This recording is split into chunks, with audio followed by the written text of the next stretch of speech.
Hey guys, what's going on? So a lot of posts on Instagram and articles I see going around the internet are in regards to the Mandalorian season 4, and everyone's questioning, are we going to get it? And I was even questioning, are we going to get it with the ending of season 3? Very happy ending. It didn't really leave us with any sort of questions at all. Things were honky-dory. But I think we're all forgetting the interview that Jon Favreau had maybe like a month ago, and it's in regards to season 4, 5, 6, 7, 8. Remember, and I made a video on this, he said that we're not even halfway there yet, and there's a much bigger story to tell. Now, personally, I believe The Mandalorian isn't actually Din Djarin. I believe it's about Grogu, and I think he will be the first Mandalorian to unite the Jedi and Mandalorians to come in the future. You know, the first one to do that was Tar Vizsla back thousands of years ago, and he was the one who created the Darksaber. And I think the second one to do that again will be Grogu. And funny enough, the Darksaber no longer exists, so it's been broken by Moff Gideon. So while there are some articles that we can check out here talking about season 4, most of it is stuff that has already been answered, but we can go to this one right here by Variety. February 22, 2023. So this was a couple of months ago. So here's the answer right here from Jon Favreau. Season 4, yeah, I've written it already, Favreau said. We have to know where we're going to tell a fully formed story. We had mapped it out, Dave Filoni and I, and slowly you start to write each episode.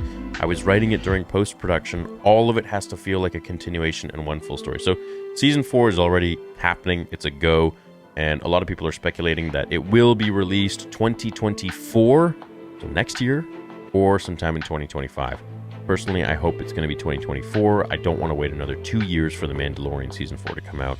Way too long of a gap, and people lose a lot of interest. Even 1 year that's fine. It's enough time. Let's keep the show going and the momentum. Dave's doing Ahsoka, which I'm producing with him. He's the writer and showrunner on that. To understand what's happening on other shows, Skeleton Crew all take place within the same Star Wars time period. So all of these shows are happening at the same time. And they're essentially creating some sort of a Marvel universe, in my opinion, as I covered in the other video about this, which I think is kind of cool.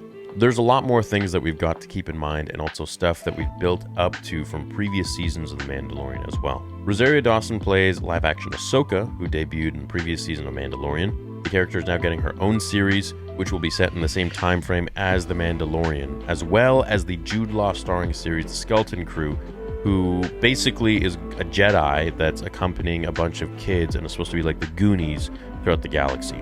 The Amanda Stenberg starring series, The Acolyte, takes place years in the past, like 200 years before The Phantom Menace. So that's operating on a different schedule. So that won't really matter all that much. But essentially, Mandalorian, Skeleton Crew, Ahsoka, Boba Fett, that's about it, are operating around a similar time period with one another. And I think the movie that Dave Filoni will make will pretty much be a culmination of all of these shows into one movie, and all of these characters coming in for a overall greater threat, or whatever it might be. It could be Snoke, could be Thrawn, could be whatever. Luke coming in there too. I think the movie will probably be pretty amazing. I've gotten my hopes up a lot over the years with a lot of the Star Wars Lucasfilm projects, but if there's one person that I hold hope out for to create the closest stuff to George Lucas is Dave Filoni. I think that this whole plan that they have will lead us to what I like to believe is really the sequel trilogy, or the first of the sequel films, because this movie will be a culmination of all of these shows, but it'll be the first movie after Return of the Jedi. I hope that it's going to be really good, and I hope the story will be really great. The Mandalorian Season 3, I felt was just a miss. It was really all over the place. Grogu should have stayed with Luke Skywalker, and the Mandalorian should have had his own journey, as Grogu was pretty much useless the whole season anyways. So that little bit that we got of him and Claren Beck during Order 66, I think they're going to eventually extrapolate on that, and we can maybe even see like a couple episodes in and of itself of Grogu's adventures with Claren. That would be fun too. As for them making Ahmed Best the one who saved Grogu, I didn't see that coming. I was expecting someone else entirely, like Joe Costanew, Quinlan Voss, even, Palpatine coming there and just taking Grogu out. But as for where this is going to lead him, I don't know. Well, I guess we'll see. Maybe in the movie, maybe in the shows. Don't know. So there we have it. Season 4 is definitely happening. And we're probably going to be getting up to Season 8, as Jon Favreau did say that we're just about halfway, or not even halfway. And he was talking about Season 3 or Season 4. So I think, there's so much more for the story to go. And the fact that we're now here at Season 4, while Season 3 was pretty lame, it did build a lot of the story for so many of the other characters and the overall world that is taking place in The Mandalorian, and not focusing just solely on Din and Grogu, but rather Bo, the Mythosaur, the Mandalorians. Now Mandalore is back, and it did a good job of explaining all of that happening. However, I think it could have done a better job of eloquently doing this with, the Mandalorian and Grogu being centerfold, but whatever. Maybe, there were some creative decisions that were forcing Jon's hand to do some things, or maybe it was just his decision or his vision for the overall story going forwards and the seasons going forwards. I don't really know. But what I do know as a fan is that Season 4 is definitely happening because he's already written it, and he was writing it in post-production, which means he was writing it last year. So they've already been starting the steps to make this, this Season 4 wasn't written, just a few months ago, last year, during post. So, right, that's what he says. Yeah, we're writing it during post-production, which would have been last year. Maybe even a little bit before that, all throughout, because they did release this 2 years and a few months after Season 2. So he had a lot of time. And since they have an overall timeline and outline of everything, they're obviously going through these episodes in some sort of a sequential order to get us to the end game, really, no pun intended for Marvel. But if Jon and Dave or Disney are getting wind of any of this stuff that I'm putting out there, or any of the fans are putting out there, all I would like to say is, keep making The Mandalorian, but please don't drag on episodes for the sake of TV. And I know you got to make your shows. I know you got to continue the subscriptions on Disney Plus, and that's really the whole business model behind it. If you have episodes that kind of just drag on a story, which really isn't all that important to the overall story, that's when a lot of the fans say, oh, it's filler, which we know there is no true filler. But I would like to say there are some episodes which I think were probably intended for Rangers of the Republic.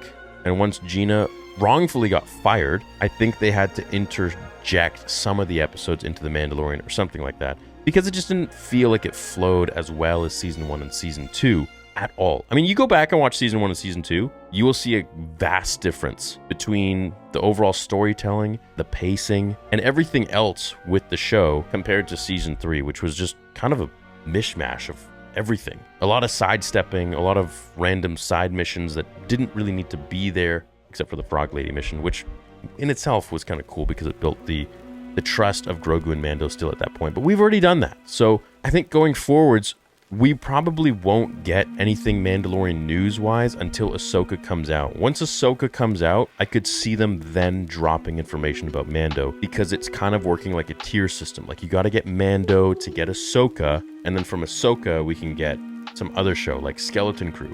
From Skeleton Crew, then we can go to The Mandalorian Season 4, because we have an overall outline and understanding of what's going on in the galaxy with Thrawn and Ahsoka, and then whatever the threat is in Skeleton Crew. I think it's pirates or something I heard. I don't really know. But that's my overall theory and understanding, that we're leapfrogging from show to show in order to get an overall understanding of everything that's going on once we get to The Mandalorian Season 4.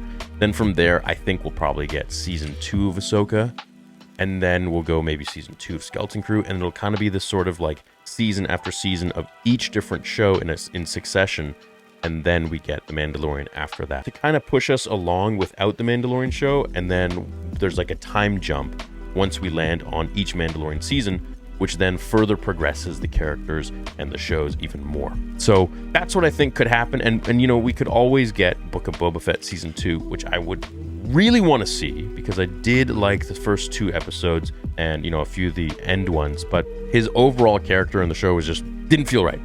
And I think that they can fix it, and I think they know that. So, they maybe took a gamble. I don't know what their decision there was, but I seem to see a theme where a lot of the legendary characters in Star Wars are just kind of being dumbed down to pathetic or nothing, in a sense, to either come back in the end in some sort of a heroic way, when really they could have been that way all along, right? We get Kenobi, super disillusioned, he gave up. Luke Skywalker, disillusioned, gave up. Book of Boba Fett. He wants to rule and lead with respect. He's kind of just soft now. A lot of people are calling him Beta Fett, which is funny. That's not Boba Fett. If anyone is more hardcore in Star Wars, it's got to be Boba Fett. Sure, character arc and all that stuff, but I think that, you know, you gotta at least make him not so soft and not so stupid, like with a lot of the decisions he was making. So I think a lot of the shows will overall push the story, the overarching story, because all of these are like in one timeline. And I think it'll push all of that in each show, and then each show will have like a little bit of a time jump, perhaps, which can, you know, progress everything nicely. That's my thoughts on it. So yeah, season 4 is happening, definitely, 100%. So season 4, season 5, 6, 7, 8. And then, of course, you know, we'll get the Rey movie, and there are, of course, a lot of speculations regarding Grogu showing up in that film. So I think they're planning everything out. We'll see what happens from here. But these are my thoughts on season 4, and most likely when it'll drop, which will be 2024, 2025, early 2025. I'm hoping. Thanks for watching, guys, and let me know what you think, as always. And I'll see you in the next video. Until then, remember, the Force will be with you always.